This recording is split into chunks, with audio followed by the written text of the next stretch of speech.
Berikutnya pemirsa, kebakaran hutan dan lahan Gunung Bromo meluas hingga mencapai 889 hektar. Badan Nasional Penanggulangan Bencana (BNPB) menargetkan seluruh titik api padam pada Jumat pekan ini.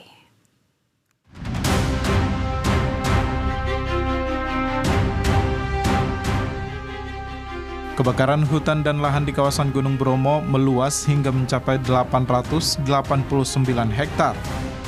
Kebakaran sudah berlangsung selama sepekan lebih sejak api pertama kali muncul pada Senin 3 Agustus 2026. Badan Nasional Penanggulangan Bencana (BNPB) menargetkan seluruh titik api dapat dipadamkan pada Jumat pekan ini. Target itu dikejar agar personel dan armada pemadam yang saat ini terkonsentrasi di kawasan Bromo dapat segera digeser untuk membantu penanganan karhutla di sejumlah wilayah Indonesia lainnya.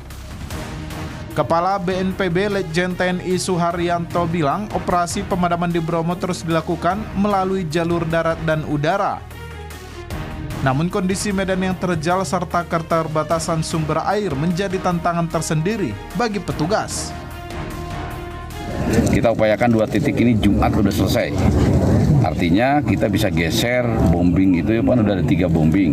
2 bombing kita geser ke tempat lain karena tempat lain juga membutuhkan untuk pemadaman kebakaran. Itu ya tambahannya. Mungkin ada kendala Pak, kendala dari kan udah 10 hari menjalani Pak. Apa sih kendala utama Pak sehingga proses pemadaman ini masih berlangsung hingga saat ini Pak? Yang pertama medan jelas kan kalau kita lihat rekan-rekan media lihat itu apinya ada di ketinggian. Sudutnya sampai 80 derajat. Jadi pasukan darat kan tidak bisa naik sampai ke atas. Ini juga menyangkut keselamatan jiwa. Yang kedua sumber airnya tidak banyak. Jadi hanya yang bisa diambil di Ranu Pane. Ya itu kendalanya itu. Yang ketiga ya kalau yang cuaca saja. Cuaca yang ketiga adalah tidak bisa segera didatangkan hujan untuk WMC. Nah, Karhutla Bromo kini telah meluas ke 4 wilayah kabupaten yakni Kabupaten Lumajang, Probolinggo, Malang, dan Pasuruan. Sejumlah titik terdampak berada di Blok Bantengan, Kabupaten Lumajang, Pundak Lembu, dan P30 di Kabupaten Probolinggo.